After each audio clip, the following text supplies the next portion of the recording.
Copyright disclaimer under Section 107 of the Copyright Act 1976. Allowance is made for fair use for purposes such as criticism, comment, news reporting, scholarship, and research. Fair use is a use permitted by copyright statute that might otherwise be infringing.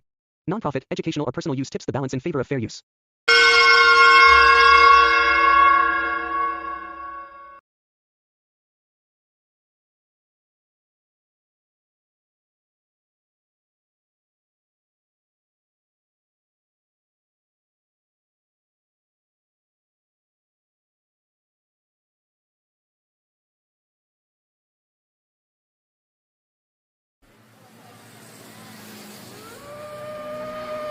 বাসটা যা দুলতে দুলতে যাচ্ছে, এই না উল্টে পড়ে।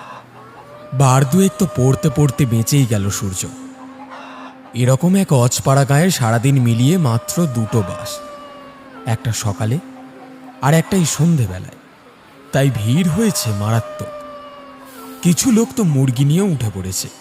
পুরো বাস গিজগিজ করছে নানা রকম কোলাহলে। কিন্তু সূর্যের কানে যেন কোনো আওয়াজই আর আসছে না। না, কানে তার ইয়ারফোন গোজা আছে বলে না, কারণটা হলো কিছু ছেঁড়া ছেঁড়া স্মৃতি মাথার মধ্যে ভেসে আসছে তার। নিশিকান্তপুর, হুগলি নদীর তীরে গড়ে ওঠা একটা ছোট্ট গ্রাম, সূর্যের মামার বাড়ি। আজ প্রায় 13 বছর পর সে ফিরছে তার মামার বাড়িতে। ছোটবেলা থেকেই সূর্যের বাবার বদলির চাকরি, আজ এখানে তো কাল ওখানে। তাই ইচ্ছে থাকলেও আর ফিরতে পারেনি তারা গ্রামে। কিন্তু এক সময় এই গ্রামে কত সময় যে তারা কাটিয়েছে তা আর বলে বোঝানো যাবে না। কিন্তু সেই সুন্দর স্মৃতিগুলো আজ যেন কুয়াশার মতন ঝাপসা। খুব একটা মনে পড়ছে না তার ছোটবেলার কথা। ভাবতে ভাবতেই কন্ট্রাক্টর জানান দিল যে বাস গন্তব্যস্থলে এসে পৌঁছেছে। বিকেল গড়িয়ে সন্ধে নামছে। বাস থেকে নেমে চারপাশটা একবার দেখে নেয় সূর্য। দূরে বাঁশঝাড়, পাশেই একটা বড় মাঠ, কয়েকটা ছেলে বল পেটাচ্ছে। রাস্তার পাশে একটা লোক একটা আইসক্রিম গাড়ি নিয়ে দাঁড়িয়ে আছে। তার পাশেই কিছু ভ্যান দাঁড় করানো। ভ্যানের লোকগুলো এক জায়গায় জড়ো হয়ে তাস খেলছে। সূর্য এগিয়ে গেল তাদের দিকে। এই যে শুনছেন, নিশিকান্তপুরের বাজার মোড়ে যাবেন? ভ্যানওয়ালাগুলো মুখ তুলে একবার দেখে নেয় সূর্যকে। তারপর একজন মধ্যবয়স্ক লোক এগিয়ে এলো তাদের মধ্যে থেকে। ভ্যানের দিকে ইশারা করে বসতে বলে ভ্যান নিয়ে এগিয়ে চলল। তা এখানে কি করতে এসেছেন? বন্ধুর বাড়ি নাকি?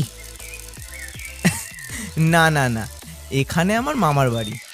আসলে আসবো আসবো করে না এখানে আসাই হয়নি। প্রায় 13 বছর হতে চললো। বাবা, 13 বছর?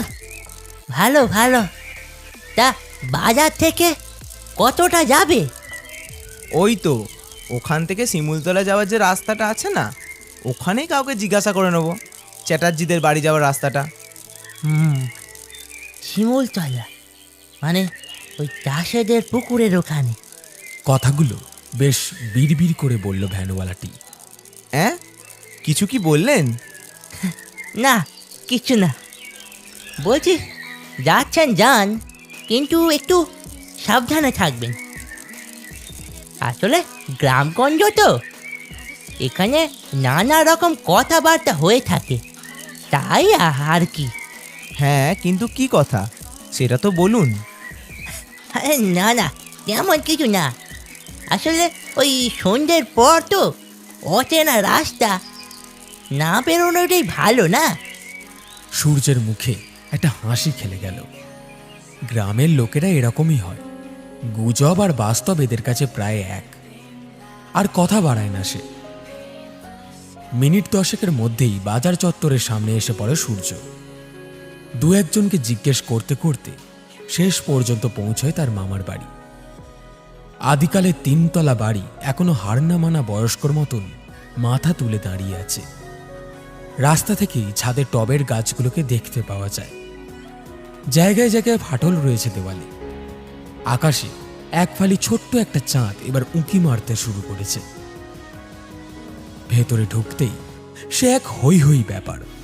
বাড়ির সদস্য বলতে বিধবা দিদা, সূর্যের মামা আর মামি, তাদের একটা ছেলে আছে সূর্যের থেকে ওই বছর 5-6 বড়। সে বাইরে থাকে। আর থাকে কাজের একটা পিসি। কাজের পিসি মানে তিস্তার মা। সেই তিস্তা, যার জন্য এই বাড়িটা তার এত প্রিয় ছিল। সময়ের স্রোত তিস্তার গতিপথ অন্যদিকে ঘুরিয়ে দিয়েছে। ছোট থেকে একটু মাথার সমস্যা ছিল তার, তাই তেমন একটা বন্ধুও ছিল না। ছিল একজনই, তার এই সূর্যদা। তার সাথেই সময় কাটাতো সে।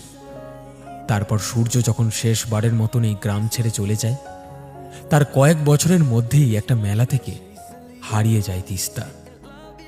অনেক খোঁজার চেষ্টা করা হয় তাকে, কিন্তু খোঁজ মেলে না। কালক্রমে সূর্যও বাইরে থাকতে থাকতে তিস্তার কথা প্রায় ভুলেই যায়। আজ এত বছর পর বিমলা পিসিকে দেখে তার আবার তিস্তার কথা মনে পড়ে। বিমলা পিসিরও চোখটা কেমন যেন ছল ছল করে ওঠে সূর্যকে দেখে।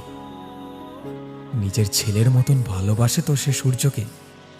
এদিক ওদিককার কথা হতে হতে কখন যে রাত হয়ে যায় তার খেয়ালই নেই। ইতিমধ্যে সূর্যে থাকার জন্য দোতলার একটা ঘর ঠিক করা হয়েছে। রাতে খাওয়ার পর উপরে নিজের ঘরে চলে আসে সূর্য। এই তলাতেও খুব একটা বেশি ঘর নেই। দোতলায় মামা মামি পাশের ঘরে, আর এই ঘরটায় তাঁদের ছেলে এসে শোয়। এখন সে নেই, তাই এই ঘরটা সূর্যর। এছাড়া আরও 2টো ঘর আছে, তবে এখন আর সেইগুলো শোবার জন্য ব্যবহার হয় না। নিচের একটা ঘরে দিদা, আর রান্নাঘরের পাশের ঘরটায় বিমলা পিসি। গোটা বাড়ি জুড়ে বাথরুম একটাই, একদম নিচে বাড়ির কোন মোচড়ের কাছে। গ্রামের দিকে সবার একটু তাড়াতাড়ি খাওয়া হয়ে যায়। খোলা জানালা দিয়ে সূর্য বাইরে তাকাতেই গ্রামের রাতের নিস্তব্ধতাটাকে খুব ভালো করে চিনতে পারল সে। এই নিস্তব্ধতা যতটাই শান্তিদায়ক, ঠিক ততটাই অস্বস্তিকর। জানলাটা বন্ধ করে দেয় সে। পাখার ঘোড়ার শব্দ একটা ঘোর তৈরি করেছে। সেই ঘোরে ক্লান্ত সূর্য কখন যে ঘুমিয়ে পড়ে বুঝতেই পারে না।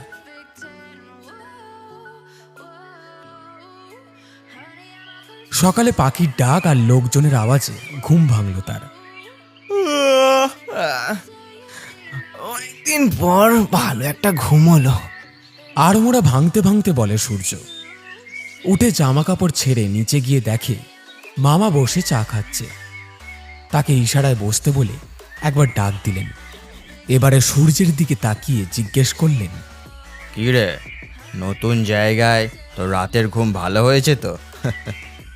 উত্তরে হ্যাঁ বলায় আবার বললেন, কোনো রকম ভয় লাগেনি তো তোর? ভয়? কিসের ভয়? না মানে নতুন জায়গা তো, আর তোদের শহরের মতো এত হই হল্লাও নেই এখানে, তাই বলছিলাম আর কি। দেখ, যদি রাত বিরেতে কোনো দরকার লাগে তুই কিন্তু বাবা সঙ্গে সঙ্গে ডাকবি আমাদের। না না, আমার সূর্য দাদার এইসবে ভয় লাগে না। সূর্য দাদু ভাই খুব সাহসী। দিদা এদিকে আস্তে আস্তে বলে ওঠে। সূর্য হেসে ফেলে। হ্যাঁ, তবে ভাগ্নে একটা কথা, দিনের বেলায় পারলে ফোনটা চার্জ দিয়ে রাখবি, কারণ এখানে রাতের দিকে কিন্তু মাঝে মধ্যে কারেন্ট চলে যায়।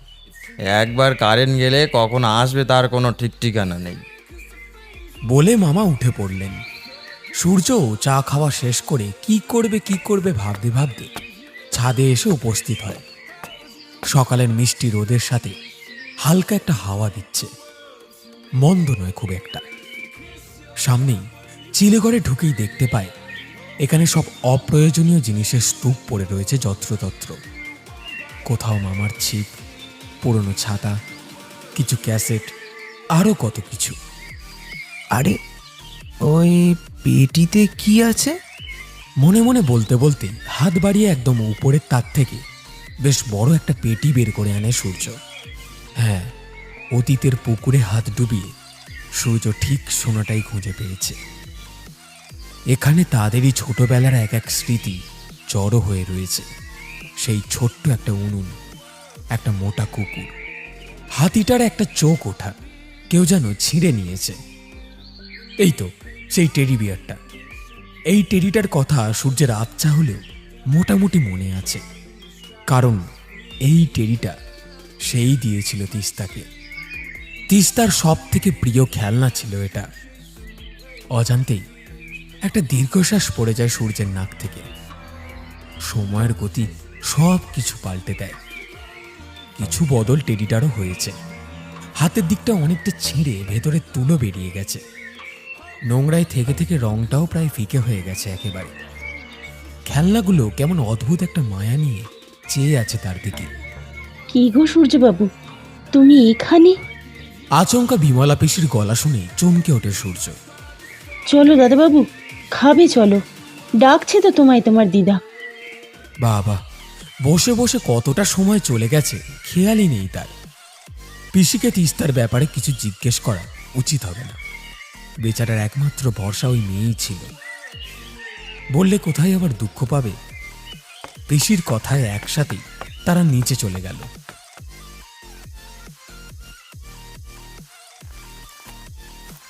সাড়ে 7টা বাজে। একটা দরকারি ফোন করতে হবে, কিন্তু নেটওয়ার্কের যা অবস্থা, যাচ্ছেই না। তাও চেষ্টা করতে করতে মাঠ থেকে ফিরে আসছে সূর্য। মাঠে গেছিল সেই বিকালে। এদিক ওদিক ঘুরতে ঘুরতে সন্ধে হয়ে যায়। কিন্তু দিদা বারবার বলেছিল সন্ধে নামার আগেই ঘরে ঢুকতে। বেশ গম্ভীর হয়েই বলেছিল, তাই একটু জোরেই পা চালায় সূর্য। বাবা, সবে মাত্র 7টা বাজে, এরই মধ্যে জায়গাটা এত বেশি শান্ত। আজব ব্যাপার। রাস্তার মাঝখানে একটা কুকুর ছাড়া আর কেউ নেই। অস্বাভাবিক থমথমে পরিবেশ। অনেকটা এগিয়ে যেতেই কিছুর একটা শব্দে থমকে দাঁড়িয়ে পড়ে সূর্য।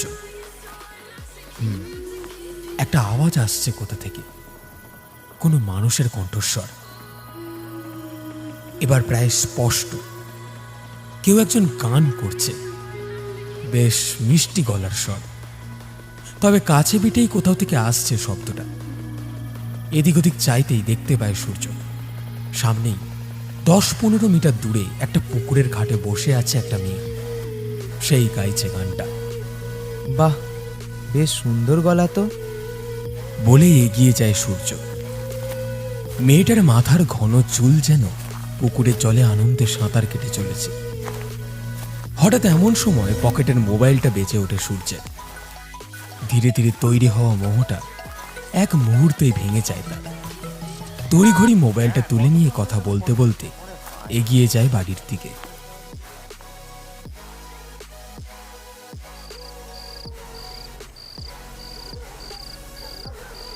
কখন বলতে কখন কারেন্ট চলে যায়, তাই তাড়াতাড়ি খাওয়া দাওয়ার পর্ব চুকে নিয়ে ঘরে খিল তুলে বিছানায় গায়ে এলিয়ে দেয় সূর্য। সবে রাত 10টা, কিন্তু এরই মধ্যে এই এলাকা কি পরিমাণে শান্ত হয়ে গেছে তা ভাবাই যায় না। দূর থেকে ভেসে আসছে একটা কুকুরের আওয়াজ। কাঁদছে কে জানে। এদিকে নেটওয়ার্ক নেই বলে ডাউনলোড করা অডিও স্টোরি চালিয়ে দেয় সূর্য। পাখার দিকে তাকিয়ে থাকে সে। পাখার একঘেয়ে শব্দে আস্তে আস্তে তন্দ্রা দেবী নেমে আসে তার দু চোখের পাতায়। কতক্ষণ কেটেছে মনে নেই তার। হঠাৎ কিসের আওয়াজে ঘুম ভেঙে যায় তার। এখন অন্য একটা গল্প চলছে। মোবাইলটা অন করে দেখে 1:30টা বেজে গেছে। আবার একই আওয়াজ, একটা ঠক ঠক শব্দ। কেউ দরজায় টোকা দিচ্ছে কি? এত রাতে আবার কে? নেমে পড়ে এগিয়ে যায় দরজার দিকে। দরজাটা খুলতে যাবে, ঠিক এমন সময় সূর্যের খেয়াল এলো শব্দটা দরজা থেকে আসছে না, আসছে পিছনের জানলা দিয়ে। কিন্তু এ কি করে সম্ভব? জানলাটা তো বাইরের বাগানের দিকে রয়েছে, আর ও তো দোতলায়। কেউ টোকা মারবেও বা কি করে? তাও এগিয়ে যায় জানলার দিকে সে। আবার শব্দটা হতে নিশ্চিত হওয়া গেল জানলার বাইরে থেকেই আসছে সেটা। এক ঝটকায় জানলার পাল্লাগুলো খুলে দেয় সূর্য। ঘন কালো অন্ধকার ছাড়া আর কিছু নেই সেখানে। শুধু নিচের ঝোপটা হালকা নড়ে উঠল যেন। ঠান্ডা একটা বাতাস মুখে এসে লাগলো তার। চোট্টর হবে হয়তো, ঢিল ছুঁড়ছিল জানলায়। পাল্লাটা আবার বন্ধ করে দিল।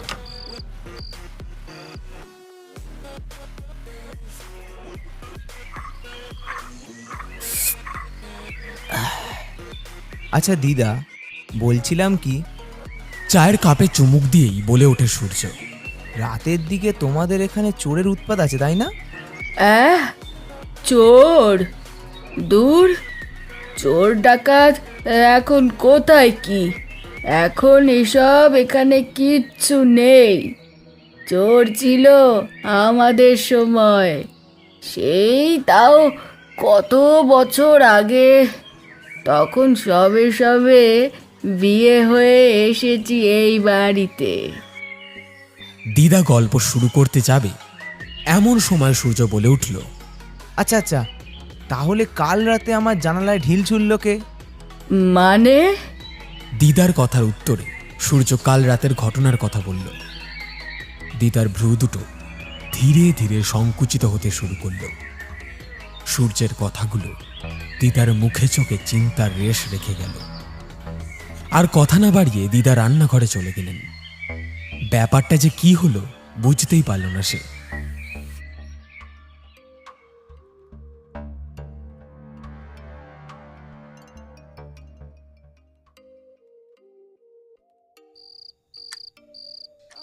আজ রাতে কারেন্ট আছে, কিন্তু নেটওয়ার্কের একই সমস্যা, বাফারিং হতেই থাকছে। এদিকে আজও ঘুম আসছে না সূর্যের, কেমন যেন একটা অস্বস্তি হচ্ছে। উঠে আবার জানলার পাল্লাটা খুলে বাইরেটা দেখার চেষ্টা করল সে। বাইরে খুটখুটে অন্ধকার, দেখে মনে হচ্ছে আকাশে যেন মেঘ করেছে। ঘড়ির টিকটিক শব্দটা একটানা কানে আসছে এই নিস্তব্ধতার মধ্যে। দরজা খুলে বাথরুমের দিকে এগিয়ে যায় সূর্য। বাথরুম পুরো বাড়িতে একটাই আছে, তাও নিচের তলায়, দিদার ঘর থেকে একটু দূরে।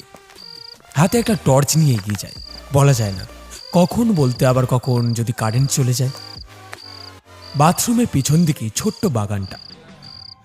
মামা যে বাগান সম্বন্ধে বেশ সচেতন তা দেখেই বোঝা যায়। কত ধরনের বাহারি ফুলের গাছ লাগানো রয়েছে। সূর্য অত ফুল চেনে না। পাশেই আম গাছটাও চাঁদটাকে আড়াল করে দাঁড়িয়ে আছে, যেন যাই হয়ে যাক না কেন কোনোভাবেই চাঁদের আলো সে এদিকটায় আসতেই দেবে না। কথাটা মনে হতেই প্রসারিত ঠোঁটে একটু হেসে ওঠে সূর্য। কিন্তু মুহূর্ত খানিক তার এই হাসি স্থায়ী ছিল। মুখের হাসিটা হঠাৎ করে উধাও হয়ে গেল তার। কিছু একটা দেখতে পাচ্ছে সে। আম গাছের ডালে ওটা কে বসে? না, কোনো পাখি তো অত বড় হতে পারে না। এ কোনো মানুষের আকার। গাছের উপর বসে আছে? না না, ঠিক বসে নেই। লাফানোর আগের মুহূর্তে একটা হনুমান ঠিক যেমন প্রস্তুতি নেয়, এর ভঙ্গিটাও ঠিক সেই রকম। এটা কি প্রাণী? কোনো মানুষ কি এরকম বসে থাকতে পারে? নাকি সে ভুল দেখছে? সূর্যের ইন্দ্রিয়গুলি তাকে বারবার জানান দিচ্ছে, না, এটা ভুল নয়, এটা ভুল হতে পারে না। আর সে যাকে দেখছে সেটা কোনো সাধারণ জীব নয়। সূর্য একইভাবে সেই দিকে তাকিয়ে আছে। প্রাণীটা কিন্তু দাঁড়িয়ে নেই, খুব ধীর গতিতে গাছ থেকে নেমে এগিয়ে আসছে তার দিকে। সূর্য এবার যেন জোর পেল তার পায়ে, সাথে কিছু একটা অনুভব করছে সে। হ্যাঁ, এটাকেই ভয় বলে। দ্রুত পায়ে বলা ভালো, প্রায় দৌড়েই ঘরের ভিতর এগিয়ে গেল সে। বুকটাও বেশ ওঠানামা করছে এখন। না না না না, রাতের অন্ধকারে ভুল দেখেছি আমি। এসব নিয়ে ভয় পাওয়া মানে বিচ্ছিরি ছেলে মানুষই। নিজেকেই সান্ত্বনা দিতে লাগলো সে। হঠাৎ ফেরার পথে নজরে আসে নিচের কোনো একটা ঘর থেকে আলো আসছে। যাওয়ার সময় খেয়াল করেনি এটা, কিন্তু এখন তো প্রায় রাত 2টো বাজতে চলল। এত রাতে কে জেগে আছে? একটু এগোতেই বুঝতে পারে দিদার ঘরের পাশের ঘরটা থেকে আলোটা আসছে, কিন্তু ওটা তো প্রায় বন্ধই থাকে। দিদা জেগে আছে নাকি এত রাতে? এ তো ভালো কথা নয়। একটু এগোতেই একটা গুনগুন শব্দ ভেসে আসে সূর্যের কানে। সেই মিষ্টি শব্দটা ভেসে আসছে, একটা মেয়েলি কণ্ঠ। সামান্য আগে ঘটা মুহূর্তটার আতঙ্ক প্রায় ভুলে মোহাচ্ছন্নের মতো এগিয়ে গেল সূর্য ঘরটার দিকে। ঘরের ভিতরে উঁকি মারতেই লক্ষ্য করা গেল ঘরে ঠিক মাঝ বরাবর একটা লণ্ঠন রাখা, জ্বলছে না। একটা হলুদ রঙের বাল্ব মৃদুভাবে তার আধিপত্য বজায় রাখার চেষ্টা করছে। তার ঠিক নিচে একজন মেয়ে দাঁড়িয়ে রয়েছে। দাঁড়িয়ে সামনের আয়নার দিকে তাকিয়ে চুল আঁচড়াচ্ছে। মেয়েটার বয়স খুব একটা বেশি নয়, প্রায় 16-17 বছর বয়স হবে। কে এই মেয়েটি? একবার ডাকবে। আয়নায় মেয়েটির প্রতিচ্ছবি ফুটে উঠেছে। অল্প আলোয় মুখটা বেশ সুন্দর দেখাচ্ছে। আয়নার দিকে তাকিয়ে থাকতে থাকতেই হঠাৎ কি একটা খেয়াল হতেই বুকটা ছেঁত করে ওঠে তার। পুরো ব্যাপারটাই কি সুন্দর স্বাভাবিক, কিন্তু এর মধ্যে লুকিয়ে থাকা সব থেকে অস্বাভাবিক ব্যাপারটা এবার চোখে পড়ল তার। মেয়েটি আর মেয়েটির প্রতিচ্ছবি একসাথে নড়াচড়া করছে না। মেয়েটি এখন নিচের দিকে তাকিয়ে থাকলেও তার প্রতিচ্ছবি তাকিয়ে আছে সূর্যের দিকে অপলক দৃষ্টিতে। মুখে একটা হালকা বাঁকা হাসি। অনেক দিন পর এত খুশি হয়েছে সে। এবারে আর শুধু প্রতিচ্ছবি নয়, মেয়েটিও তাকিয়ে আছে তার দিকে ঘুরে। মিহি সুরে গানটা ভেসে আসছে কোথা থেকে, কিন্তু এখন আর ঘর থেকে আসছে না সুরটা, আসছে ঠিক তার পিছন থেকে। নার্ভের উপর নিয়ন্ত্রণ যে এবারে হারিয়ে ফেলছে সূর্য, সেটা সে বেশ ভালো করে বুঝতে পারছে এবার। ক্রমশ ঘাড়ের কাছে একটা নিঃশ্বাস পড়ে চলেছে। সূর্যদা, তুমি এসেছ? আমায় চিনতে পারছো সূর্যদা? আমি তো তোমার জন্যেই এত দিন অপেক্ষা করে রয়েছি। সূর্যদা, ও সূর্যদা, তোমার মনে আছে তো তুমি আমায় কি কথা দিয়েছিলে? আর নয়, মাথাটা বেশ ঘুরছে এবার।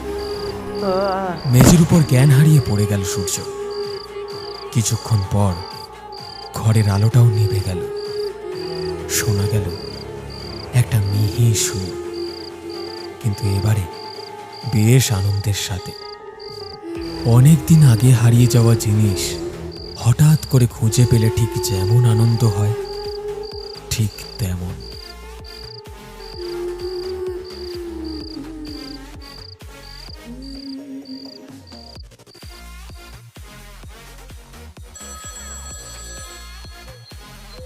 টেলিফোনটা বাজছে প্রায় অনেকক্ষণ হলো।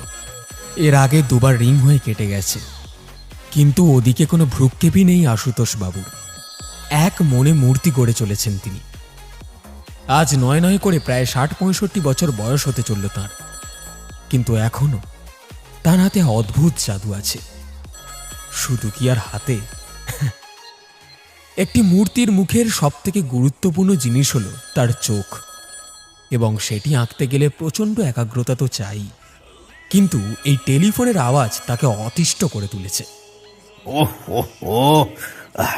গিন্নি, ও গিন্নি, একবার দেখো তো এসে কে ফোন দিচ্ছে এতবার।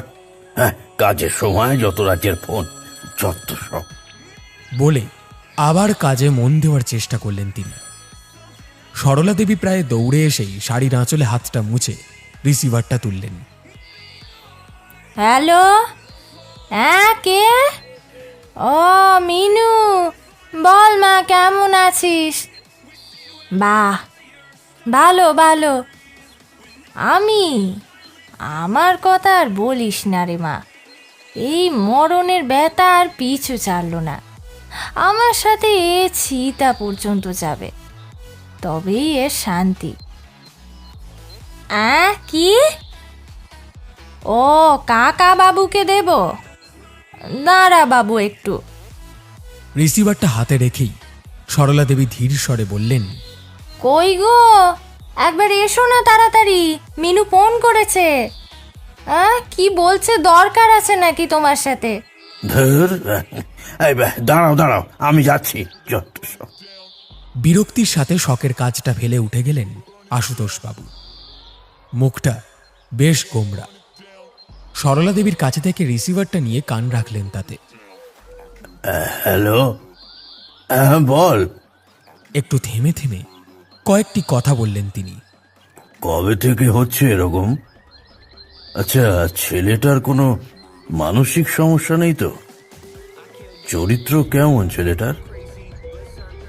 আরে তোরাই তো বলিস যাদের চরিত্রে দোষ থাকে তারাই নাকি ওর শিকার হয়। তাহলে তোর ভাগ্নে কেন? আচ্ছা ঠিক আছে, আমি যাব। পোস্ট অফিসে গুরুত্বপূর্ণ কয়েকটা কাজ আছে, সেগুলো সারতে 2 দিন লাগবে। তারপর আসছি আমি। ততক্ষণ ছেলেটাকে একা কোথাও ছাড়িস না। রাখলাম। ভ্রুজোড়া কুঁচকে গেছে আশুতোষবাবুর। এই ঘটনাটা তার পূর্ব পরিচিত, কিন্তু সমস্যা হলো তিনি আগেও চেষ্টা করে কোনো রাস্তা বের করতে পারেননি। তাকে আরও একবার যেতেই হবে। কথাটা ভাবতে ভাবতে বিভোর হয়ে যান তিনি। সরলা দেবীর প্রশ্নগুলো এখন আর কানে ঢুকছে না। মূর্তিটাও এখন পড়ে রয়েছে, এখন আর ওখানে খেয়াল নেই। মোড়ার তলা থেকে চাবিটা বের করে বন্ধ ঘরটা খুলে ভেতরে ঢুকে গেলেন তিনি। ভেতর থেকে দরজার ছিটকিনিও দিয়ে দিলেন। এখন তার অন্য কাজ আছে, অনেক দরকারি।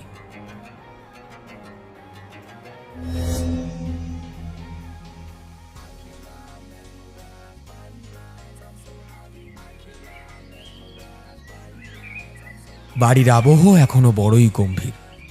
সূর্য শুয়ে রয়েছে ঘরে, তার মাথার কাছে বসে আছে বিমলা পিসি, আর পাশের ঘরে মামার সাথে ঝামেলা লেগেছে দিদার। ছেলেটা বড় হয়েছে, এখন ওর সবটা জানা দরকার। একদম নয়, 2 দিনের জন্য এসেছে, মজা করবে চলে যাবে, এসবের মধ্যে ওকে জড়াস না। আরে কি বলছো জড়াস না? তোমার কি এসব দেখেও মনে হচ্ছে না যে এসবের মধ্যেও জড়িয়ে গেছে? ওকে তুই বাড়ি পাঠিয়ে দে, আর আসতে হবে না ওকে কোনো দিন। তোমার মনে হয় এভাবেও পালিয়ে গেলে বাঁচতে পারবে? তিস্তার নজর তোমার নাতির উপর পড়ে গেছে, এ রাস্তা বের করতে হবে। ওসব পালিয়ে কোনো লাভ হবে না। আর কিছু মাথায় আসছে না দিদার। দিদা ফুঁপিয়ে ফুঁপিয়ে কাঁদতে শুরু করে দেয়। তার নাতিকে বড় ভালোবাসে সে, কিন্তু এই গ্রামের অভিশাপ যে তার নাতির উপরেও এসে পড়বে এ কথা যেন তার বিশ্বাস হচ্ছে না। প্রায় ভোর রাতের দিকে কিছু একটা শব্দ পেয়ে ঘুম ভেঙে যায় দিদার। বিছানা ছেড়ে উঠে বাইরে আসে। তখনও অন্ধকার পুরোপুরি কাটেনি। এদিক ওদিক তাকিয়ে দেখতে গিয়ে নজরে আসে পাশের ঘরের দরজাটা খোলা। মনের মধ্যে হঠাৎ করেই একটা অজানা আতঙ্ক চেপে বসে। এগিয়ে এসে দেখে দরজার কাছে অজ্ঞান হয়ে পড়ে আছে সূর্য। মুখের মধ্যে ভয়ের রেখা স্পষ্ট ফুটে উঠেছে তার। তখনই সবাইকে ডাকাডাকি করে তোলা হয়। মামা পিসি ধরাধরি করে সূর্যকে ঘরে নিয়ে যায়। তারপরে জল দেওয়া হয়, কিন্তু এখনো জ্ঞান আসেনি তার। তারই মধ্যে বিমলা পিসি বাগান থেকে একটা টর্চ উদ্ধার করে নিয়ে আসে, আর তারপর থেকেই মামায় আর দিদায় কথা কাটাকাটি চলছে। এতক্ষণ জ্ঞান আসেনি দেখে ডাক্তারবাবুকে খবর দেওয়া হয়েছে। ডাক্তারবাবু এখনো এসে পৌঁছয়নি। ইতিমধ্যে দিদা আর মামার কথাবার্তার মাঝে মামি এসে বাধা দেয়। চিন্তা করবেন না মা, কাকাবাবুর সাথে আমার কথা হয়েছে। তিনি কিছু কাজ মিটিয়ে 2 দিনের মধ্যেই এখানে এসে পড়বেন। ততক্ষণ সূর্যকে একটু সামলে রাখতে হবে শুধু। সত্যি বলছো বৌমা? তোমার কাকা আসবেন বলেছেন? হ্যাঁ মা, উনি আসবেন। আপনি আর উতলা হবেন না। এবার উল্টো দিকে তাকিয়ে স্বামীর উদ্দেশ্যে বলল, কি গো, আরেকবার ডাক্তারবাবুর খোঁজ নাও না, অনেকক্ষণ তো হলো। দেখছি। আর ডাক্তারও বা কি করবে? এসব কি আর ডাক্তারের হাতে আছে নাকি? তবে কার হাতে আছে মামা? কথা শেষ হয় না মামার। হঠাৎ প্রশ্নে চমকে ওঠেন তিনি। কখন কথাবার্তার মাঝে সূর্য এসে দরজায় দাঁড়িয়েছে খেয়াল নেই কারোর। এখনো শরীরটা একটু দুর্বল। দিদা বললেন, আরে বাবা, তুই কেন আবার উঠে এলি? চল এখন একটু শুবি, চল দেখি। দাঁড়াও দিদা, আমায় সব শুনতে হবে। ঠিক আছে, পরে সব শুনবি, এখন চল না বাবা। না না না না মামা, আমায় সব খুলে বলো। তুমি তো বলেছিলে তিস্তা এখান থেকে চলে গেছে বহু বছর আগে, তাহলে এই সব ঘটনার সাথে তিস্তার যোগসূত্র কোথায়? আর কাল রাতে আমি যে মেয়েটাকে দেখলাম, সেটা কে? কথাটা শোনার পরই সবাই কেমন যেন চমকে ওঠে। মামা একবার সবার দিকে চোখ বুলিয়ে নেয়। দিদা চুপ থাকতে ইশারা করছে। দিদার কথায় আমল না দিয়ে একটা দীর্ঘশ্বাস ছেড়ে মামা বলতে শুরু করলেন। তাও আজ থেকে প্রায় 12-13 বছর আগে তুই যখন শেষবারের মতো এখানে এসেছিলি, তখনও তিস্তা বুঝতে পারেনি যে ওটাই তোর শেষ আসা হবে। তুই চলে যাওয়ার পর ও প্রত্যেকবারের মতো অপেক্ষায় থাকতো, সেই অগোছালো আনমনা। কিন্তু দিন যায় মাস যায়, ততক্ষণে তোর বাবার বদলি হয়ে গেছে গুজরাটে। তিস্তা প্রায় জিজ্ঞাসা করতে থাকে সূর্যদা কবে আসবে, কবে আবার তার সাথে খেলতে পারবে। ওকে বলতাম তোর দাদা এখন অনেক দূরে, আর এখন সে আসতে পারবে না। কিন্তু ওর এসব কথায় কোনো ভ্রুক্ষেপই ছিল না। এই করে 5-5টা বছর কেটে গেল। কিন্তু বছর কাটলেও তিস্তার একাকিত্বটা আর কাটল না। নিজের মধ্যেই একটা ভাবনার জগৎ তৈরি করে নিয়েছিল সে। ওকে দেখে কেউ বলবে না যে ওর বয়স 9 করে প্রায় 16-17 বছর হয়ে গেল। উদাসীনভাবেই পড়াশোনা চলতে লাগলো ওর। এদিকে বিমলাদির সাথেও পরামর্শ করে ঠিক করা হচ্ছিল, যদিও ওই 2-1 বছরের মধ্যে ওর একটা বিয়ের ব্যবস্থা করা যায়, তাহলে হয়তো কিছু একটা সুরাহা হতে পারে। এতে বিমলাদি কোনোদিনও আপত্তি জানায়নি। তো হঠাৎই এইরকম এক সময় বাড়িতে এলো বিশু, মানে বিশ্বম্ভর পাঠক। এই গ্রামেরই মাতব্বর ছিল। তাও প্রস্তাব দেয় যে ও তিস্তাকে বিয়ে করবে। কিন্তু লোকটাকে আমার কোনোদিনই খুব একটা পছন্দ ছিল না। ওর যে স্বভাব চরিত্র খুব একটা ভালো ছিল না, এটা সবাই জানতো। আর সারাদিন নেশা পান করে থাকতো। লোকে বলতো ও নাকি ওর প্রথম পক্ষের বউটাকে পুড়িয়ে মেরেছে, আর দ্বিতীয় পক্ষের বউটাকে খুব মারধর করত। এরকম একজন বদ চরিত্রের মানুষের সাথে আমি তিস্তার বিয়ে দিই কেমন করে? তো আমি সাফ মানা করে দিয়েছিলাম। এতে বিশুও বেশি জোর জবরদস্তি করেনি। এই রকমই খোঁজ খবর চলছিল।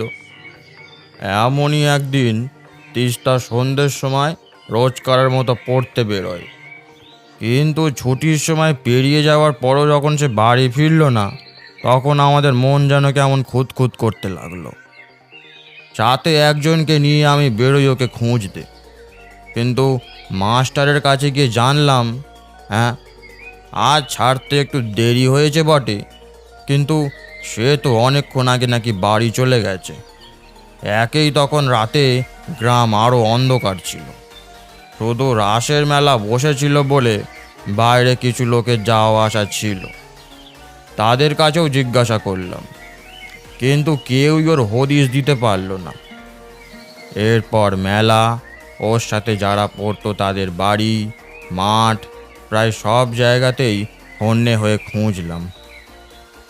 না, আর খুঁজে পাইনি ওকে। একবার সন্দেহ হয়েছিল কোথাও একা একা চলে যায়নি তো, কারণ কখন কি করতো ওর ভাবগতি বোঝাই বেশ দায় ছিল। এরপর আমরা থানায় খবর দিলাম, কিন্তু অত রাতে বড় অফিসার ছিলেন না, ফলে আমাদের সকালে আসতে বলা হয়েছিল। বলতে বলতে চুপ করে গেলেন মামা। কি হলো বলো? তারপর কি হলো? তিস্তাকে আর খুঁজে পাওয়া যায়নি? পাওয়া গিয়েছিল। 2 দিন পর তার মৃতদেহ ভাসতে দেখা গিয়েছিল ওই দাসেদের পুকুরে। এতে অনেক থানা পুলিশও হয়েছিল, কিন্তু লাভের লাভ কিছুই হয়নি। সব থেকে আশ্চর্যের বিষয় হলো তিস্তা সাঁতার জানত। সে যদি আচমকা জলেও পড়ে গিয়ে থাকে তাহলে সাঁতরে ঠিক উঠে আসতে পারত। তার মানে কি কি বলতে চাইছো তুমি? আমার মনে হয় তিস্তাকে কেউ খুন করেছে। ওই রাতেই ওকে তুলে। আর বলতে পারেন না মামা। কথা বলতে বলতে বারবার আটকে যাচ্ছিলেন তিনি। কথাতেই প্রকাশ পায় মামা তিস্তাকে কতটা ভালোবাসত। কিন্তু হঠাৎ থেমে যাওয়ার এই একটাই কারণ ছিল না। দরজার বাইরে থেকে বিমলা পিসির কান্নার শব্দ ভেসে আসছে। সে তার একমাত্র সম্বল হারিয়েছে। সেই কষ্ট কি আর সহজে ভোলা যায়? সূর্যও চুপ করে যায়। এতদিন ধরে এসব কিছু তার থেকে লুকানো হয়েছিল। তার কান যেন কথাগুলো গ্রহণই করতে চাইছে না। অনেকক্ষণ চুপ থাকার পর মামা আবারও বললেন, তারপর থেকেই গ্রামে অনেক রকম কথা শুনতে পাওয়া যায়। অনেকেই নাকি রাতের দিকে একটা মেয়েকে ওই পুকুরে পা ডুবিয়ে বসে থাকতে দেখে। কখনো আবার গুনগুন করে গান গাইতে গাইতে এদিক ওদিক হেঁটে চলেও বেড়ায়। তবে দাসেদের পুকুরের সীমানার কাছেই নাকি ও থাকে। আমরা শুরুর দিকে অতটা গুরুত্ব দিইনি, কারণ তখন ব্যাপারগুলো শুধু এসবের মধ্যেই সীমাবদ্ধ ছিল। কিন্তু হঠাৎ করে এবার কিছু মানুষ উধাও হতে শুরু করে, আর কয়েকদিনের মধ্যেই তাদের লাশ উদ্ধার হয় ওই পুকুর থেকে। এর থেকে এটা তো বোঝাই যাচ্ছে যে খুনগুলো কার করা। তবে সবাই কিন্তু খুন হতো না। যাদের চরিত্রে কালো দাগ থাকতো সেই সব মানুষরাই তিস্তার কোপে পড়তো। কিন্তু ভয়ে চোটে ধীরে ধীরে সূর্য ডোবার পর আর কেউ ওই পুকুরের সামনে দিয়ে যায় না। গেলেই নাকি শুনতে পাওয়া যাবে একটা গুনগুন গানের স্বর। এর মধ্যেই বিশ্বম্ভর পাঠকের লাশ পাওয়া যায় ওই পুকুর থেকে। তবে তাকে তিস্তা মারলো নাকি নিজেই মদের নেশায় ডুবে মরেছে তা বোঝা যায়নি। এই 2 বছর আগেই একদিন রাসমেলা থেকে ফিরছিল আমাদেরই পাড়ার গণেশ আর ওই বিশুর ছেলে সুবর্ণ। সেই সুবর্ণ ওর কবলে পড়ে একই অবস্থা হয়, কিন্তু গণেশ বেঁচে যায়। নামেই বাঁচে, মাথাটা একেবারে বিগড়ে যায় ওর। সারাক্ষণ কী সব ভুলভাল বকতে থাকে। ওর বাবা এই 2 বছরে কতবার কলকাতায় নিয়ে গেছে, কিন্তু কোনো লাভ হয়নি। এই 2 বছরের মধ্যে আর কারোর স্বীকার করেনি তিস্তা। কিন্তু আবার গতকাল রাতে একটা গভীর দীর্ঘশ্বাস ফেলেন মামা। দিদা বলেন, এবার বৌমার একজন কাকা আছেন দূর সম্পর্কের। তিনি ওই সব নিয়ে একটু চর্চা টর্চা করতেন। তো তিনি তখন এসেছিলেন, কিন্তু তিনি বিষয়টা বুঝতেই পারেননি। তবে একটা কথা বারবার বলেছিলেন বটে, তিস্তার নাকি কোনো দোষ নেই, সে নির্দোষ। সূর্য এতক্ষণ বোবার মতন সবটা শুনে চলেছে। আদৌ সে কোনো ঘটে যাওয়া ঘটনা শুনছে নাকি ছেলে ভোলানো গল্প, সেটাই বুঝতে পারছে না। এও সম্ভব, কিন্তু কি করে? যুক্তি দিয়েও যদি বিচার করা যায়, তাও কালকের রাতে নিজের চোখে দেখা দৃশ্যগুলো কি করে মনের ভুল বলতে পারে সে? আর তিস্তার তখন মৃত্যু হয়েছিল। সে অন্য কোথাও চলে যায়নি, এই গ্রামেই ছিল, শুধুমাত্র সূর্যের অপেক্ষায়। আর আজও রয়েছে সে এখানেই। সূর্যকে দেখে ঠিকই চিনতে পেরেছে সে, তাই তো এতদিন পর আবার ফিরে এসেছে। কিন্তু সে তো সূর্যের কোনো ক্ষতি করেনি, আর করবেও বা কি করে? যার জন্য বছরের পর বছর এত অপেক্ষা করা যায়, তার ক্ষতি করা যায় নাকি? সূর্য বেরিয়ে আসে ওখান থেকে। দুপুর গড়িয়ে ধীরে ধীরে বিকেল হয়ে আসে।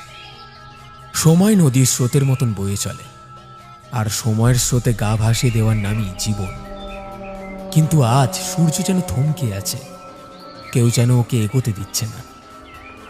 শুধু সময়ের স্রোত যেন উল্টো দিকে বয়ে ওর কাছে নিয়ে আসছে কিছু স্মৃতি, ছাদের ঘরটাতেই বসে আছে সে, হাতে ধরে রাখা ছোটবেলার কিছু মুহূর্ত। হতে পারে তা সবার চোখে জড় বস্তু, কিন্তু এই জড় বস্তুই সেদিন একমাত্র তিস্তাকে হাসাতে পেরেছিল। সময়টা ছিল এরকম বিকেল বিকেল। পরের দিন সকালেই সূর্য মায়ের সাথে বাড়ি চলে যাবে। সেই নিয়ে তিস্তার দুপুর থেকেই মন খারাপ। অনেক কষ্টে সূর্য ওর মন ভালো করার জন্য বিকেলে নিয়ে গেল গঙ্গার পাড়ে। ব্যাপারটা কেউ জানত না, কারণ জানলে আর ওদেরকে কেউ এদিকে আসতে দিত না। দুটো বাচ্চা, তার উপর নদীতে এখন ভরা জোয়ার। ঘাটে এসে বসে দুজনে। তিস্তা এক পানে চেয়ে আছে জলের দিকে। কি শান্তভাবে বয়ে চলেছে। পাখিরাও সব তোড়জোড় করছে বাড়ি ফেরার। গোধূলির শান্ত মেঘ বিদায় জানাচ্ছে ওদের দুজনকে। দূরে দিগন্ত রেখা ধরে ধীর গতিতে ভেসে চলেছে একটা ছোট্ট নৌকো। এই তিস্তা, ওই দেখ নৌকাটা দেখ, মামার অ্যাস্টের থেকে ছোট, তাই না? বলেই হেসে ফেলে সূর্য। কিন্তু তিস্তার কোনো ভ্রুক্ষেপই নেই। এরকম কখন থেকে সে হাসানোর চেষ্টা করেই যাচ্ছে তিস্তাকে, কিন্তু ফলাফল শূন্য। এমন সময় হঠাৎ নদীর পাড়ের একটা কোণে চোখ পড়তেই চমকে ওঠে সূর্য। চট করে দৌড়ে যায় সেদিকে। জিনিসটা একেবারে ধুলো কাদা মাখা। ভালো করে জলে ধুয়ে আবার এসে বসে তিস্তার পাশে। এই দেখ তোর জন্য আমি কি এনেছি দেখ। এতক্ষণে তিস্তা মুখ ফেরালো। জিনিসটাকে দেখতে তেমন ভালো না হলেও কেমন করে যেন মুখ থেকে হাসিটা বেরিয়েই এলো তার। একে তো পুরো তোমার মতন দেখতে। হ্যাঁ, ওই জন্যই তো নিয়ে এলাম আমি। কাল তো আমি চলে যাব, তারপর তোর যখন একা লাগবে এর সাথে কথা বলবি। এর দ্বারাই আমরা আবার দেখা করব। তিস্তার মুখ যেন প্রশান্তিতে ভরে যায়। সে একলা, তাই আরেক একলা অতিথি স্রোতে ভাসতে ভাসতে তার কাছে এসে উপস্থিত হয়েছে। তিস্তা জিনিসটাকে হাতে তুলে নেয়। তিস্তা আলতো চেঁচিয়ে ওঠে। সূর্য পুতুল হাত থেকে নিতেই দেখে কিছু একটা হাতে ফুটেছে তিস্তার। হালকা রক্ত বেরিয়ে আসছে সেখান থেকে। তিস্তা আগের মতোই হাসতে হাসতে বলে, ও কিছু হয়নি সূর্যদা, আমি ঠিক আছি। সূর্য ভালো করে লক্ষ্য করতেই বুঝতে পারল ব্যাপারটা আদতে কি হয়েছে। বুঝতে পেরেছি। পুতুলটার এইখানে একটা ছুঁচ ঢুকে গেছিল, ওটাই ফুটেছে। দাঁড়া, বের করে দি। সূচটা বের করে দিতেই পরম স্নেহের সাথে সেটাকে জড়িয়ে ধরে তিস্তা। একটা হলুদ রঙের পাখি পাশের গাছটা থেকে ডাক দিতে দিতে উড়ে চলে যায়। ঘোর কাটে সূর্যের। হঠাৎ করেই গতকাল রাতের একটা কথা মনে পড়ে গেল তার। তিস্তার সাথে যখন কাল দেখা হয়েছিল, ও বলেছিল কিছু একটা মনে করার কথা। ঠোঁটের উপর একটা হাসির রেখা ফুটে ওঠে সূর্যের। তিস্তা তাকে মারতে বা ভয় দেখাতে আসেনি, এসেছিল তার সাথে দেখা করতে, তার সাথে কথা বলতে। অর্থাৎ তিস্তা আবার আসবে। কিন্তু কালকের ঘটনার পর ও যদি আর না আসে, তাহলে চোখের উপরে চিন্তার একটা ভাঁজ পড়তে গিয়েও পড়ল না। তাসেদের পুকুর, হ্যাঁ, এখানেই গেলে তিস্তার সাথে দেখা করা সম্ভব। সূর্য ঠিক করে নেয় যদি তিস্তা না আসে তাহলে ও যাবে তার সাথে দেখা করতে। কিন্তু বাড়ির সকলকে এই কথা জানতে দিলে চলবে না। তারা তো আলাদাই ভয়তে রয়েছে। যেতে হবে সবার অজান্তে, সবার আড়ালে।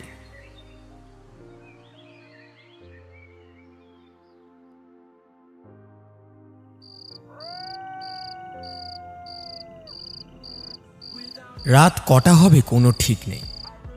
বাড়ি থেকে সন্তর্পণে বেরিয়ে পুকুরের দিকে হেঁটে চলেছে সূর্য। সামান্য উত্তেজনা যে কাজ করছে না তা নয়, চারিদিক একেবারে নিঝুম, নিস্তব্ধ। খুব দূরে কোথাও একটা শেয়াল ডেকে উঠল যেন। মিনিট 10 মতন রাস্তা হাঁটার পর শেষ পর্যন্ত পুকুরের সামনে এসে পড়ল সে। একটু দূরেই পুকুরের ঘাটটা লক্ষ্য করা যাচ্ছে। চাঁদের আলোয় পুকুরের জল চিকচিক করছে বালির কণার মতন। কিন্তু সে যার জন্য এসেছে তার তো এখানে কোনো দেখা নেই। সূর্য অপেক্ষা করতে থাকে। ইতিমধ্যে বেশ কয়েকটা মশা এসে ওকে স্বাগত করে গেছে, কিন্তু আর কতক্ষণ। ঠিক এমন সময় সমস্ত অপেক্ষার অবসান ঘটিয়ে ভেসে এলো একটা স্বর, একটা গান, সেই পরিচিত কণ্ঠস্বরে। তিস্তা আসছে। সূর্যের চোখে মুখে একটা আনন্দ ফুটে ওঠে। পুকুরের পাশ থেকে একজন ষোড়শী এলো চুলে এগিয়ে আসছে তার দিকে। গুনগুন করে গেয়ে চলেছে সেই এক গান। এবারে একেবারে সূর্যের সামনে এসে দাঁড়িয়েছে সে, কিন্তু এখনো মুখটা পরিষ্কার বোঝা যাচ্ছে না। তবে তার উপস্থিতি বোঝানোর জন্য যথেষ্ট এটা কি। তিস্তা হাত বাড়িয়ে দেয় সূর্যের দিকে। সূর্য বিন্দুমাত্র অপেক্ষা না করে হাতটা ধরে ফেলে। কি শীতল স্পর্শ সেই হাতের! কিন্তু অস্বস্তি হচ্ছে না তো সূর্যের। সে তো একইভাবে মোহগ্রস্তের মতো এগিয়ে চলেছে তিস্তার সাথে। পুকুরের জলে নেমে এসেছে রাতের অন্ধকারের নিঝুম চাদর। সেই জল চুম্বন করছে এখন সূর্যের পা জোড়া। সামনে এগোচ্ছে তিস্তা, পিছনে সূর্য। এক ধাপ করে নিচের দিকে নেমে চলেছে তারা পুকুরের ঘাট ধরে। প্রথমে পায়ের পাতা, আঙুল, আস্তে আস্তে হাঁটু, উড়ু, এখন প্রায় পেটের কাছে জল উঠে এসেছে। আহ, কি অমোঘ আকর্ষণ এই জলের! কি আরামের স্পর্শ তার! এতক্ষণে বুক পর্যন্ত জল এসে গেছে। এই মুহূর্তে হঠাৎ গান থেমে যায়। চমকে হুঁশ ফিরে আসে সূর্যের। আমি আমি এখানে কি করছি? চেষ্টা করে ফিরে আসার, কিন্তু তার পা যেন কিছুতে আটকে গেছে। চেষ্টা করে আরো বার কয়েক, কিন্তু না, পারছে না। এদিকে বেশিক্ষণ থাকলে সে তো আস্তে আস্তে ডুবে যাবে। সে তো সাঁতার জানে না। পরক্ষণই বুঝতে পারে কেউ যেন তার ডান হাতটা ধরেছে বেশ শক্ত করে। তিস্তা, কিন্তু কাউকে দেখা যাচ্ছে না তো। তাহলে একটা টান অনুভব করে সূর্য। জলের তলা থেকে কেউ খুব ধীরে ধীরে ওকে টানছে। সূর্য আপ্রাণ চেষ্টা করতে থাকে নিজেকে বাঁচানোর, কিন্তু তা মনে হয় আর সম্ভব নয়। ধীরে ধীরে জলের মধ্যেই তলিয়ে যায় সূর্য। দম বন্ধ হয়ে আসে তার। দেহের মধ্যে থাকা শেষ বায়ুটাও ফুরিয়ে আসছে এবার। মস্তিষ্ক কাজ করা বন্ধ করে দিচ্ছে। আস্তে আস্তে নিস্তেজ হয়ে পড়ল সে। কিন্তু এ তো হওয়ার কথা ছিল না। তাহলে হঠাৎ করে চোখ খুলে যায় তার। হাঁপাচ্ছে সূর্য। তার মানে সে এখনো মরেনি, বেঁচে আছে। কিন্তু চোখে কিছু দেখতে পাচ্ছে না কেন? মনে হচ্ছে যেন সবই অন্ধকারে ঢাকা। এতক্ষণে বুঝতে পারে সে ঘুমের মধ্যে কখন চাদরটা মুখ ঢেকে ফেলেছে, তার জন্যে এই অবস্থা। আর এতক্ষণ সে একটা বিদগুড়ের স্বপ্ন দেখছিল। সত্যি, চাদরটা মুখ থেকে সরিয়ে ফেলে দেয় সূর্য। একটা বুক ভরা শ্বাস নেয় সে। আহ, শান্তি! বুকের বোঝাটা নামতে গিয়েই হঠাৎ করে যেন মাঝপথেই থমকে যায় তা। ঠিক সূর্যের মুখোমুখি কেউ একজন রয়েছে, তার দিকেই এক দৃষ্টে তাকিয়ে। চোখগুলো ঠিক যতটা শান্ত ততটাই ভয়ঙ্কর। কিন্তু এটা তো তিস্তা নয়।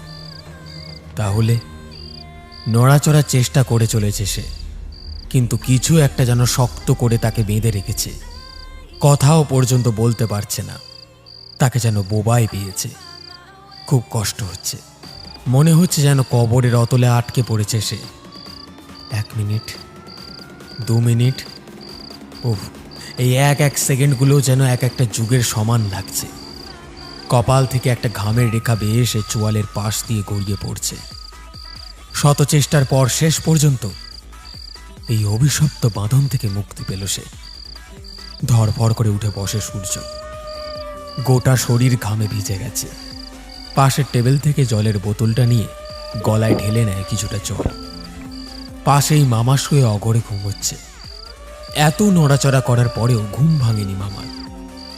ঘড়ি বলছে রাত এখন 2:30। আদর্শ সময় তিস্তার সাথে দেখা করা। কিন্তু তার আগে মনে একটু সাহস জুগিয়ে নেয় সূর্য। যতই হোক, তিস্তা আজ এই জগতের কাছে মৃত। তৈরি হয়ে নিল সে। একটু যেন শীত শীত করছে এবার। পুকুরে স্থির জল মাঝে মাঝে কেঁপে উঠছে। সূর্যের চোখ একবার ঘড়ি, একবার চারিদিকে পরখ করে নিচ্ছে। মনের মধ্যে জমে থাকা উত্তেজনা ভয়কে ছাপিয়ে গেছে। তিস্তা সত্যি আসবে তো, নাকি আর দেখা হবে না তার সাথে? সে কি সূর্যের অবস্থা দেখে মন খারাপ করল? সূর্যদা, কথাগুলো ভাবছিল সূর্য, কিন্তু হঠাৎ এক কণ্ঠ শুনতে পেয়ে চমকে ওঠে সে। তিস্তার গলা ওর পেছন থেকে এসেছে। হয়তো একবারের জন্য মনে হয়েছিল ঘুরে তাকাবে না, কিন্তু সমস্ত বাধা বিপত্তিকে উপেক্ষা করে ঘুরে তাকায় সূর্য।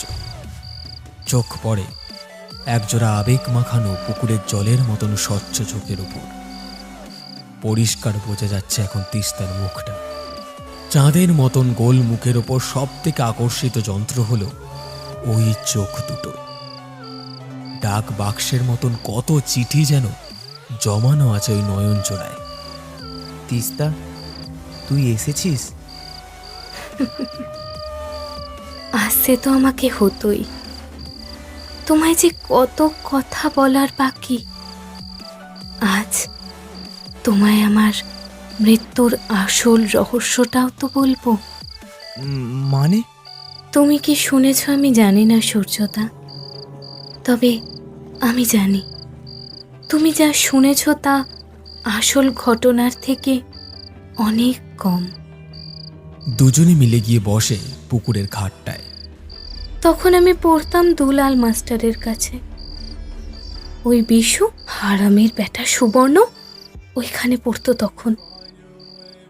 আমায় না কেমন একটা নজরে দেখতো ওই পিশাচটা। আমার ভালো লাগতো না জানো। কতবার খালি হাত ধরে টেনেছে, বিরক্ত করবার চেষ্টা করেছে। আমি পালিয়ে এসেছি। একদিন মাস্টারকে সব কথা বলি। তখন মাস্টার না সুবর্ণদাকে খুব বকেছিল। আসলে যতই হোক গ্রামের নামি দামি মানুষের ছেলে তো, তাই বেশি কিছু বলতে পারে না। কিন্তু ওর যেন তখনই একটা জেদ চেপে বসে। এদিকে বাড়িতে একদিন ওই বিশু এসে বলে ও নাকি আমায় বিয়ে করতে চায়।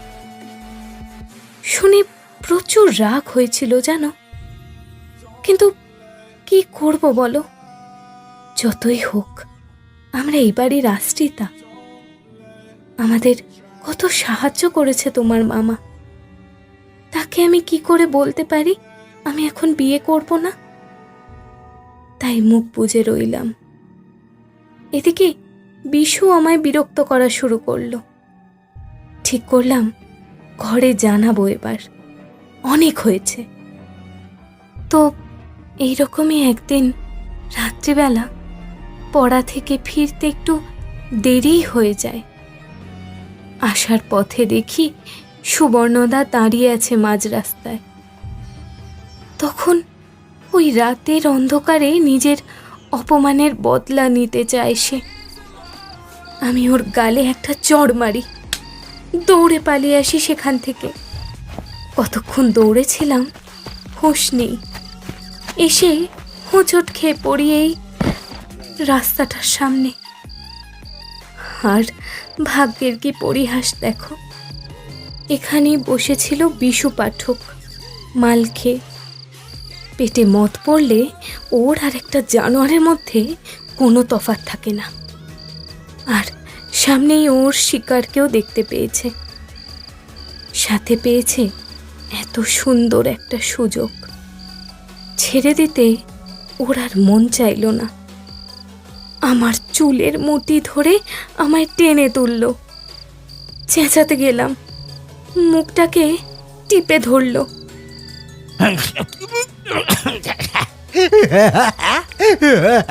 দেখ আজকে, দেখ শালি তোর কি হাল করি দেখ। হ্যাঁ, কত করে তোদের বাড়িতে বললাম তোকে আমি বিয়ে করব। শালা জানোয়ারের বাচ্চাটা কিছুতেই শুনলো না। আরে আরে তুই তো ঝিয়ের মতো থাকিস ওই বাড়িতে। হ্যাঁ, আমার কাছে থাকলে রানী হয়ে থাকতিস, কিন্তু না, তুইও শুনলে না। শালা, এবার এবার বিশুকে না বলে তুই বিশুর সম্মানে হাত দিয়েছিস। এবার দেখ দেখ আমি তোর কি হাল করি, দেখ দেখ। বলে টেনে হিঁচড়ে ওই কলাবনের পিছনে ফেললো আমায়। তারপর পেটেতে সজোরে এক লাথি মারলো। আমি কোঁকিয়ে উঠলাম। অনেক চেষ্টা করে আবার উঠেছি।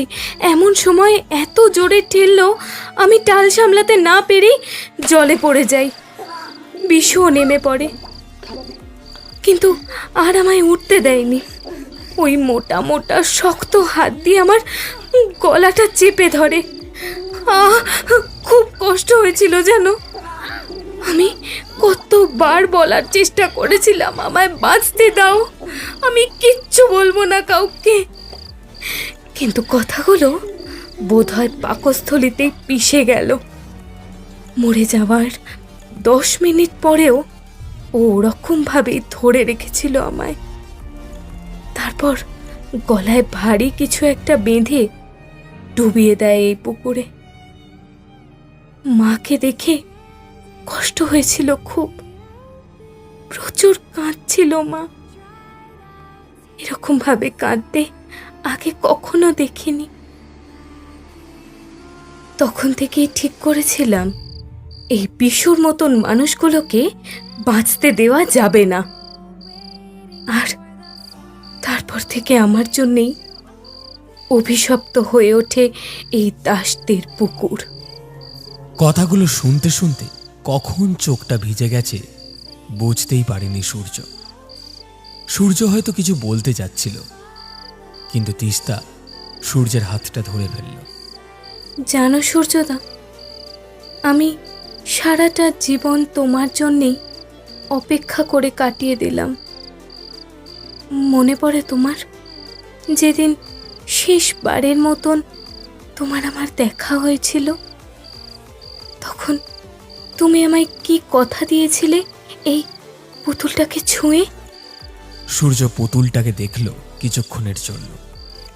কোনো এক অদ্ভুত মায়াজালে এক এক করে সেদিনের সব কথা মনে পড়ে যাচ্ছে তার।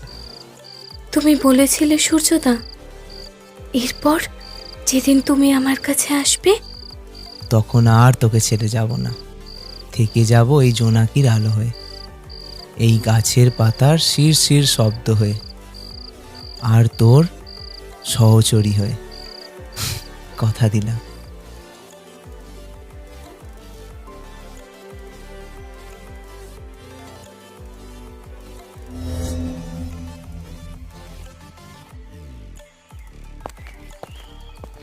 ভোর ভোর বাড়ি থেকে রওনা দিয়ে দিয়েছেন আশুতোষ শর্মা। কাল রাতে একদমই ঘুম হয়নি তাঁর, মনটা যেন বারে বারে কু ডাকছে। সকালে তাই আর বিন্দুমাত্র অপেক্ষা না করে বেরিয়ে পড়ে নিশিকান্তপুরের উদ্দেশ্যে। ভ্যান থেকে নেমে হনহনিয়ে হেঁটে চলেছেন তিনি। হঠাৎ সামনের ভিড়টা দেখে থমকে দাঁড়িয়ে পড়েন আশুতোষবাবু। একজনকে ওই দিক থেকেই আসতে দেখে তিনি জিজ্ঞেস করেন, বলছি ওখানে কিসের ভিড় এত সকালে? আর বলবেন না দাদা ঠাকুর, গ্রামে তো অভিশাপ নেমেছে। কার প্রাণ নেবে এরপরে কে জানে। থমকে যান আশুতোষবাবু। কেন? কি হয়েছে? আরে ওই যে চ্যাটার্জির ভাগ্নে ছেলেটা 2 দিন হলো এসেছে গ্রামেতে। হারামজাদিটা ওর বাড়িতেই তো থাকতো, ওকেও ছাড়লো না। দেখুন না গিয়ে, ছেলেটার লাশ পড়ে আছে ওই পুকুরের উপরে। তড়িঘড়ি এগিয়ে যায় আশুতোষবাবু। যা ভয় পাচ্ছিলেন সেটাই হলো। সূর্যের দিদা কাঁদতে কাঁদতে অজ্ঞান হয়ে গেছে। মামাটাও মাথায় হাত দিয়ে বসে আছে। সামনে শুয়ে আছে প্রবল নিশ্চিন্তে সূর্যের শীতল দেহখানি, মুখে একটা প্রশান্তির ছায়া। কিন্তু কিছু যেন একটা গড়মিল আছে এইখানে। আশুতোষবাবু সেটাই ভালো করে লক্ষ্য করছিলেন। হঠাৎ তার চোখ চলে গেল সূর্যের একটু দূরে পড়ে থাকা একটা পুতুলের দিকে। কেমন যেন একটা বাঁকা হাসি খেলে রয়েছে সেই পুতুলটার মুখে। ধীরে ধীরে ভিড় সামান্য কমে এলে সবার অলক্ষ্যে খুব সন্তর্পণে পুতুলটা তুলে নেন তিনি।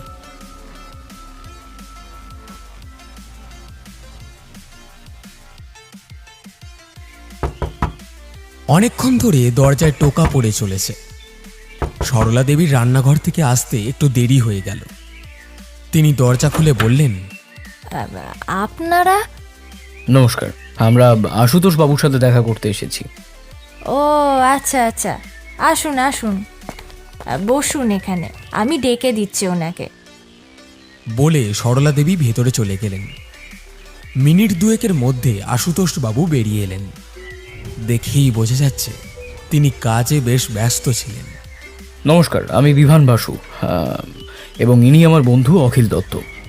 বলুন, কিসের জন্য আমাদের ডেকেছিলেন? আসুন আমার সাথে।